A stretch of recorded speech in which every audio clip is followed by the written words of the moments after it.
क्यों? जब चुनाव आता है आप हमें बेवकूफ बनाने का काम करते हैं। आप हमारे घर घर करते हैं कि हमारे समाज की मैं लड़ाई लड़ूंगा। मैं ये बात किसी व्यक्ति नाम के साथ नहीं कहूंगी, क्योंकि जितनी भी सरकारें बनती है सिर्फ और सिर्फ पिछड़े वर्ग को छलने का काम करती है। एससी और एसटी आते हैं, आरक्षण का लाभ लेते हैं।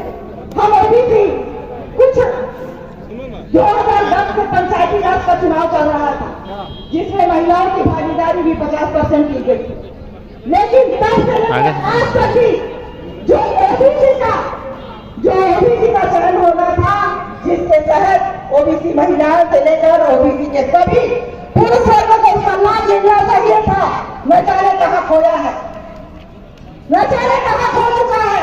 और सच में वो समय आ चुका है कि हम अपने घर की लड़ाई घर के चौखट से बाहर आकर लड़े।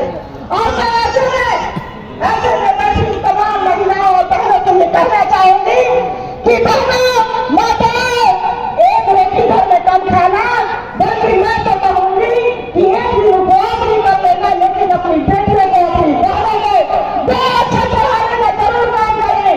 और पढ़ाने के बाद ये जानकारी जरूर दें कि बेटी तुम पढ़ो और अपने समाज के लिए जरूर घर से बाहर निकल के लड़ाई करना, सरकार से मांग करना।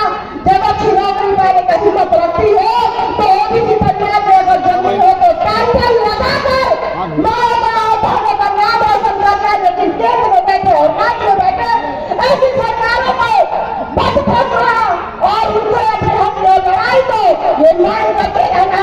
हमारी महिलाएं जबरदस्त है और अपने घर के चौखट बाहर निकल कर ये कसम खाते हैं कि ऐसी सरकारों को हम ईट से ईट बचाने का काम करेंगे, ऐसी सरकारों को हम गिराने का काम करेंगे, जो वोट पाने पर हमको छलने का काम करते हैं, ऐसी सरकारों का हम विरोध करेंगे। क्योंकि सरकार को जो राज्य में चलती है पेपर का सरकार पिछड़ा वर्ग हो रहा है।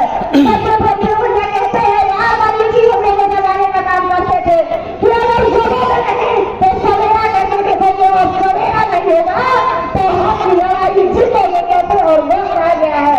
फिर भी मैं कहूँगी कि अभी हौसला हारने का समय नहीं है, बहुत लड़ाई बाकी है।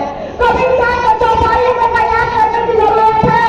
जब उनकी चौपाई पर पति थी करत जरूरती हो सुधार रश्मि आवत जात है जीवन सड़क विधान इसलिए अभ्यास का जरिया है, जिसके चलते किसी भी लड़ाई और किसी भी संघर्ष को जीता जा सकता है।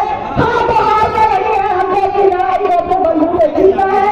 तमाम महिलाओं को भी निर्णय दिया है कि आप हिम्मत न हारें और घर के चौखट से बाहर आकर बाहर लड़कियों को लेकर उनके हक अधिकारों की ताकि उनको पढ़ाती है दिखाती है, वो आरक्षण का शिकार न करे, उनके हक अधिकार की लड़ाई उनके केंद्र में बैठे राज्य सरकार और केंद्र सरकार उनको बराबरी का हिस्सा दे, उनको 50% का आरक्षण दे।